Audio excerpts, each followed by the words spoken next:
Normalmente, quando a gente tenta avaliar a capacidade de alguém ou, sei lá, de alguma coisa, existe uma expectativa social de precisão matemática, né? Sim, total. É quase como bater um raio-x num hospital. Exato. Tipo, o osso tá quebrado ou não tá? A gente olha para um computador que consegue calcular milhões de jogadas de xadrez num único segundo e pensa, pronto, a genialidade tá ali, inegável, exposta bem na nossa frente. É que a nossa cultura adora esse conforto do que é binário, do que é visível, sabe? A necessidade humana por categorização exige muito isso. A gente rotula o mundo entre o que é inteligente e o que não é. Uhum. Entre o que tem consciência e o que é meramente inanimado. O problema é que essa visão assume que a inteligência é tipo uma propriedade física mesmo. Como se fosse o peso ou a altura de um objeto, né? E é exatamente essa fundação que meio que desmorona ao destrinchar as fontes de hoje. Com certeza. Para quem está acompanhando a gente, sejam bem-vindos. O nosso mergulho profundo de hoje vai ser guiado por um ensaio filosófico incrivelmente provocativo, muito denso e, olha, para ser bem honesta, carregado de um cinismo que é quase desconcertante. E bota cinismo nisso. O autor desse material argumenta que esses debates que a gente tem desde a época de Platão e Aristóteles sobre o que define a consciência, a inteligência e o próprio eu humano, tudo isso está ancorado numa ilusão gigantesca. A tese central, que é bem forte, é que a inteligência nunca pertence de fato ao indivíduo ou ao objeto analisado. O texto propõe uma desconstrução absoluta da nossa realidade interativa. Para ele, essas características que a gente jura que são inerentes são, na verdade, criações exclusivas de quem está observando. É quase um manifesto, né? Ele questiona a própria mecânica da nossa identidade social. Então, a nossa missão nessa análise hoje é mapear toda essa arquitetura de pensamento. Aham. A gente vai desconstruir a ideia clássica de inteligência para entender por que, segundo esse ensaio, a identidade humana não passa de uma peça de teatro moldada pelo público. Isso.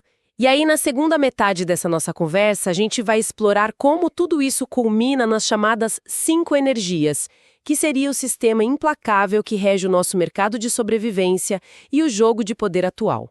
E o ponto de partida inevitável para entender essa visão de mundo é justamente o efeito do observador sobre essa ilusão da inteligência. Sim, o ensaio defende que não existe uma entidade essencialmente brilhante ou inerentemente ignorante. A inteligência seria um fenômeno puramente relacional, puramente avaliativo, sabe? O material usa uns exemplos bem cotidianos e outros de alta tecnologia para provar isso. A analogia da culinária é super direta, né? Tipo, se o indivíduo sabe fazer um arroz perfeito e o outro não entende o básico de um fogão, quem cozinha ganha o rótulo de inteligente naquela circunstância isolada. Exato.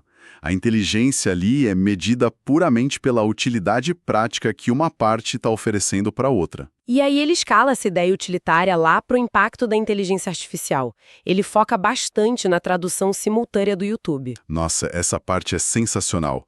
O autor aponta que a grande maioria dos canais hoje já usa essa ferramenta, que consegue absorver centenas de idiomas, tipo, quase em tempo real. É bizarro. Só que a armadilha cognitiva é que as pessoas olham para o algoritmo de tradução e atribuem uma genialidade à máquina. Mas a recepção daquele vídeo, a decisão se o conteúdo é brilhante ou medíocre, não passa pela IA. Passa inteiramente como o texto ironicamente coloca pelo chimpanzé que está assistindo. Pois é, o chimpanzé. E vale notar, para quem escuta a gente, que ele usa essa figura do chimpanzé não só para dar um choque estético, mas para sublinhar mesmo a limitação cognitiva da espécie humana. A máquina ali é só um espelho. Se a IA traduz um raciocínio complexo, quem julga o valor dessa informação é a bagagem cultural de quem está assistindo, né? A genialidade percebida fica matematicamente travada ao limite intelectual de quem consome a informação. E ele explora como as interfaces da língua carregam a própria cultura. Tipo, se a ferramenta tecnológica verte o mesmo raciocínio para o italiano, para o inglês ou para o português, o impacto já se transforma totalmente. Sim. Aquele conteúdo pode ser taxado de brilhante por um acadêmico e aí são palavras do próprio ensaio, burrice digna de um cérebro com Alzheimer por alguém de um contexto diferente. O nível de genialidade sempre reflete o observador, nunca a fonte. E olha, o que me chamou muita atenção foi como o texto pega esse espelho da percepção e aponta direto para a religião. Ah, o exemplo da estátua de Nossa Senhora da Aparecida? Isso mesmo.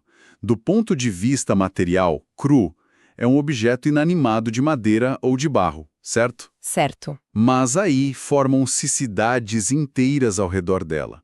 Multidões atribuem àquele objeto uma consciência divina, uma inteligência que é capaz de escutar pedidos e alterar os rumos do cosmos. É o poder absoluto da narrativa moldando a realidade física, né? A mente não mora na estátua. Não mora. A mente, a consciência, a capacidade de intercessão, tudo isso é fabricado de fora para dentro. É pela fé de quem observa. Se a gente remover a lente do devoto, a estátua volta a ser só barro. A verdade objetiva se dissolve sob a vontade de quem olha. Exatamente.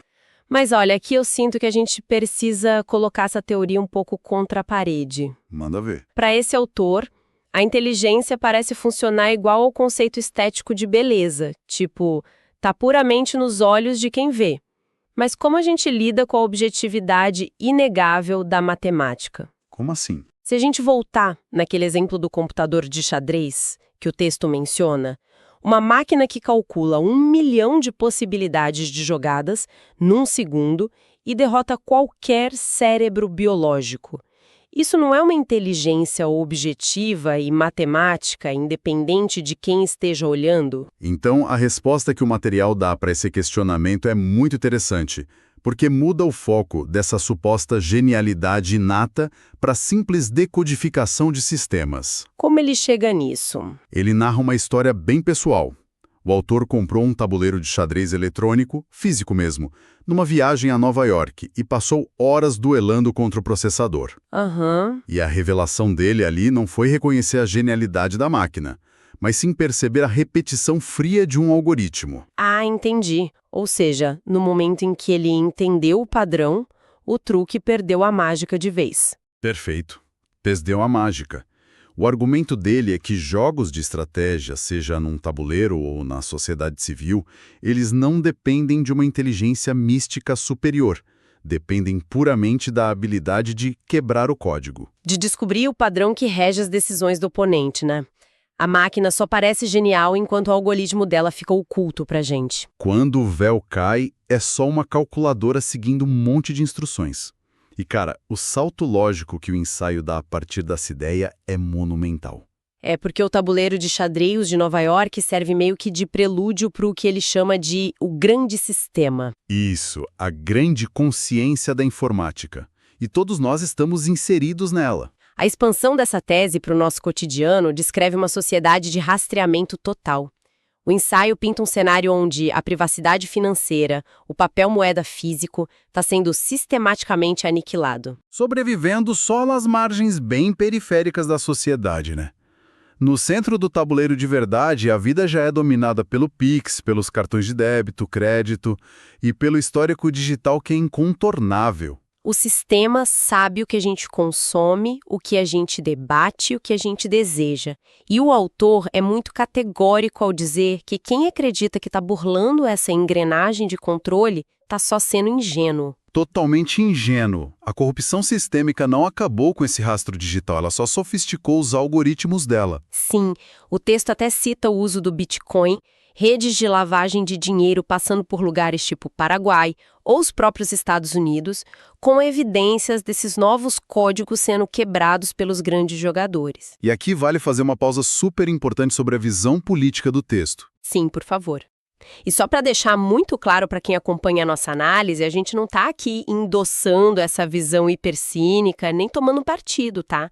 A gente só está relatando a leitura implacável que o material faz de todo o espectro político. Exato, a gente está sendo o espelho da análise dele. E ao analisar esse grande tabuleiro, o autor atira para todos os lados sem dó. Não sobra para ninguém. Ninguém. Ele descreve certas lideranças de esquerda como reféns, prisioneiras da própria burocracia, paralisadas pelo medo de processos do sistema judicial. E, ao mesmo tempo, ele pinta setores da direita operando sob uma lógica de impunidade voraz, flertando ali com uma república de milicianos. A acidez dele não poupa nenhuma ideologia mesmo. Nenhuma. A visão que ele propõe é que moralidade, ideologia e fé são só as cores das peças ali no tabuleiro. Tanto um lado quanto o outro operam como engrenagens mercantilizadas nesse jogo de poder. O motor real da sociedade não é o debate de ideias, mas o controle direto desse vasto sistema financeiro e social rastreável. O que levanta uma analogia meio sufocante, né? Se todo o tecido social e financeiro é só um algoritmo gigante e a gente está sendo monitorado do cafezinho que compra ao site que acessa, Onde é que fica o indivíduo no meio disso tudo? Nós somos os jogadores tentando quebrar o código lá de Nova York, ou a gente é só um bando de peões cegos sendo movidos por essa grande consciência da informática? olha, a leitura que o texto faz da natureza humana destrói qualquer ilusão romântica que a gente possa ter sobre o livre-arbítrio ou sobre ter uma alma autêntica. É pesado. Se a inteligência é um rótulo externo e o sistema dita as regras e os movimentos que a gente pode fazer, o indivíduo isolado é conceituado como um vazio completo. A tese defende que ninguém existe nem socialmente nem psicologicamente até interagir com o sistema ou ser observado pelo outro. O material usa um termo que é emprestado direto da física para definir a identidade, né? Ele chama de somatório de vetores. Somatório de vetores, exato. E é crucial entender a mecânica disso. Explica pra gente. Na física, um vetor não é só uma força qualquer. Ele tem direção e intensidade. O texto argumenta que a nossa personalidade é o resultado matemático de várias forças externas empurrando a gente. A metáfora dos vetores ilustra muito bem essa falta de uma essência fixa. Tipo, no ambiente de trabalho, o vetor da hierarquia exige que você seja submisso ou muito proativo. Aham. E aí, numa mesa de bar com os amigos, outro vetor exige que você seja engraçado, descontraído. A pessoa que resulta dessas interações não é uma rocha, não é imutável. É uma massa moldável respondendo à pressão atmosférica de cada ambiente. E o ensaio detalha isso de um jeito bem afiado quando fala de romance, né? Nossa, o abrir as asas do pavão. Isso. Ele descreve o ato da conquista romântica como isso, abrir as asas do pavão. Impulsionado pelo vetor do desejo, a pessoa simplesmente enterra os próprios defeitos, esconde todas as neuroses e projeta ali no palco só humor, luz e sabedoria. Sabedoria que o autor gosta de chamar por aquele termo clássico, a episteme, né? Exato, a episteme. E aquele eu projetado para conquistar o outro não é quem a pessoa é de verdade. É só uma performance que o momento exigiu para que a atração acontecesse. É um teatro adaptável. Ouvindo essa descrição toda, a imagem mental que me vem forte é a de um espelho posicionado num quarto completamente escuro. Como assim o espelho? Tipo, o espelho em si não tem luz própria, ele não tem uma imagem inerente. Ele só passa a existir visualmente quando alguém abre a porta, acende a lâmpada e para na frente dele para projetar um reflexo. Caramba, excelente analogia. Mas aí, seguindo essa linha de raciocínio até o fim, isso significa que não existe nenhuma versão nossa que seja real quando a gente está sozinho, de portas fechadas. Pois é, o texto aponta implacavelmente para essa ausência de um eu autêntico solitário. Em isolamento absoluto, o ser humano seria só um potencial adormecido, não teria forma definida. A identidade exige atrito. Exige. Tentar definir afirmações universais tipo, eu sou uma pessoa bondosa, ou eu sou super raivoso, se torna um exercício inútil para ele. Porque a bondade só ganha contornos reais quando aquele somatório de vetores exige empatia no embate com o outro, né? Sem o outro não tem bondade nem maldade. É o palco do momento. Tá, mas aí me surge uma dúvida. Como que esses espelhos mutáveis que somos nós conseguem sobreviver e navegar dentro daquele sistema capitalista implacável que a gente estava analisando antes? É exatamente nesse ponto de intersecção que o ensaio introduz a parte mais densa da teoria, o mercado da sobrevivência e as 5 energias. Ele pega um molde que parece vir do pensamento filosófico oriental, né? Mas ele esvazia totalmente de qualquer propósito espiritual ou místico. Total. Ele transforma esses elementos numa cartografia fria para categorizar as arenas onde a gente manipula vetores para tentar extrair valor, extrair dinheiro e dominância social. As energias são fogo, metal, água, ar e terra. E elas funcionam como as arenas onde essas nossas identidades teatrais operam para sobreviver. E a narrativa dessas energias constrói a própria engrenagem do capitalismo. Vamos começar pelo motor de arranque desse mercado, que é a energia do fogo. O ensaio amarra o fogo direto ao dinheiro, a extroversão pura. O fogo queima, ele expande, ele atrai o olhar de todo mundo. É a energia de quem sabe se vender. Sem o fogo, não tem tração financeira nenhuma. O texto personifica essa energia naquelas figuras de bilionários, tipo Elon Musk, nos coaches motivacionais modernos, nos criadores de conteúdo do YouTube. É a energia de quem tem o dom da palavra para hipnotizar a galera. O fogo não exige a verdade. Ele exige que a admiração do público seja convertida em lucro rápido. Só que o fogo sozinho é um caos absoluto, né? E para organizar essas massas que ficam inflamadas por essa venda de ilusões constante, a sociedade precisa de estruturas de controle. E é aí que entra a energia do metal. O metal, uma energia super fria, rígida, focada na manipulação profunda. É o reino do poder institucional. O domínio do metal abriga a política, a religião organizada e o maquinário de informação, tipo o próprio jornalismo. E o autor é letal nessa parte. Ele afirma que traição e política andam juntas, de mãos dadas. As instituições de metal não estão nem aí para a moralidade intrínseca. Elas fabricam essas narrativas idealistas só para enfileirar e controlar as pessoas. O grande objetivo do metal é organizar a base da pirâmide para que os líderes possam sustentar o poder e manipular o sistema. Exato. Agora pensa comigo. De um lado você tem o capitalismo selvagem do fogo, do outro a manipulação fria do metal. O esmagamento das pessoas normais, no meio desse choque, cria a energia da água. A água. Na leitura dele, é onde mora o desespero emocional, a carência visceral. É a busca desesperada por fama e afeto público. A água é a emoção desenfreada. O texto até satiriza essa dinâmica com aquela imagem do conforto materno, tipo uma criança chorando. Mamãe, me dá uma chupeta. Caramba! No mercado da sobrevivência, operar na água é basicamente vender a sua própria vulnerabilidade para conquistar o afeto da plateia. É a dependência extrema daquele somatório de vetores para sentir que você tem alguma relevância no mundo, né? Uma carência absurda. Sim, e no meio de todo esse teatro de vaidades do fogo, da manipulação do metal e da carência da água, precisa existir alguém disposto a estudar como que o tabuleiro de xadrez foi construído. É aí que o autor aloca a energia do ar. O reino do intelecto puro, da razão cartesiana e do conhecimento organizado. A pesquisa acadêmica está aí. O ar é o trabalho árduo, aquele negócio de decodificar tijolo por tijolo. Mas o autor ressalta que o ar hoje em dia é abandonado pela maioria das pessoas, né? Porque decifrar a engrenagem exige sacrifício, exige ler, pensar, se isolar um pouco.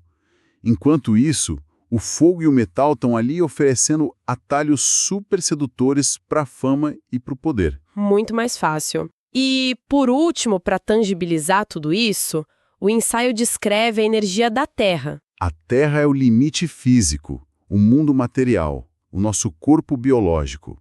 Ele liga isso muito ao domínio dos esportes. Sim, o texto cita atletas de ponta, tipo no judô ou no skate, que alteram ativamente a própria morfologia do corpo, mudando músculos e sofrendo ao longo de uma vida inteira. Tudo isso só para se encaixarem nos vetores necessários e conseguirem arrancar vitórias no mundo material.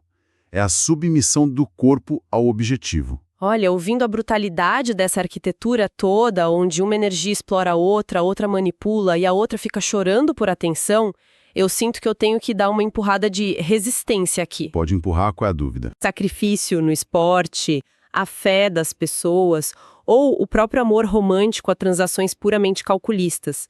Será que não existe nenhuma fenda nessa armadura teórica para conexões genuínas? Como assim? Um espaço que não seja governado por querer ganhar status ou por uma sobrevivência predatória. Tem que ser tudo manipulação de energia. É uma pergunta justa, mas a arquitetura desse autor não deixa rota de fuga para a pureza, não. Ele rebateria isso dizendo que essa conexão genuína que a gente sente é simplesmente a sensação de prazer quando o fluxo do sistema beneficia o indivíduo. Então até o amor é utilidade. Para o autor, sim. A devoção religiosa ou um idealismo na política não seriam provas de uma virtude verdadeira e desinteressada. Seria só o momento em que os vetores do ambiente e a troca das energias do metal ou da água estão perfeitamente alinhados, sabe? Dando aquele conforto gostoso pro observador. Exato. O afeto, no fim das contas, seria só utilidade muito bem disfarçada. Uau! E acho que isso traz a gente para a síntese avassaladora dessa nossa imersão de hoje. A gente começou destruindo o pedestal da inteligência inata, né? Constatamos que ninguém é brilhante no vácuo.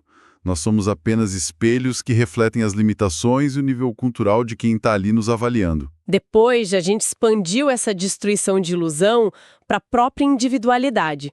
A identidade não é fixa. É só uma resposta física aos vetores de pressão que a sociedade joga na gente. É um teatro constante, onde a gente atua do jeito que a plateia do momento está exigindo. E, por fim, a gente desvendou esse mercado capitalista através das engrenagens frias das 5 energias, onde o lucro do fogo e o controle do metal esmagam o nosso afeto e organizam a nossa vida dentro dessa grande consciência da informática. Uma grade de rastreamento que é praticamente impossível de ser burlada por amadores. E toda essa teoria deságua numa nota final do ensaio que é um baita alerta sobre a inteligência artificial. Bem lembrado. A IA não surgiu do nada num passe de mágica. Ela é o acúmulo extremo da energia do ar, né? Isso, a pesquisa acadêmica, o conhecimento lógico e matemático que acumulou tanto que agora ganhou uma escala industrial pesada. E o aviso dele é que essa força concentrada ameaça engolir as outras energias. Vai alterar o equilíbrio do tabuleiro de xadrez para sempre.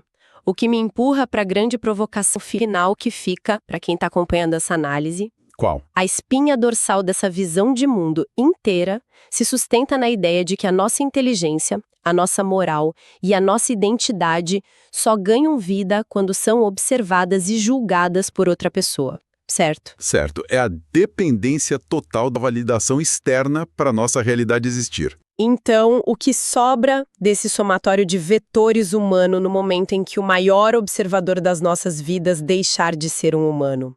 O algoritmo invisível. Exato. Aquele que já rastreia o nosso Pix, analisa cada curtida e arquiva cada passo da rotina. E se ele parar de ser um cérebro biológico, sujeito a emoções? Nossa. Quando o grande sistema se tornar o árbitro invisível e infalível de tudo que a gente faz, qual é a forma que nós, que somos só espelhos num quarto escuro, seremos forçados a refletir? Olha, é um exercício bem perturbador para deixar ecoando na mente. Foi uma jornada em tanto mergulhar nessas fontes hoje. Com certeza foi. Muito obrigada a todo mundo que acompanhou. Até a nossa próxima análise profunda.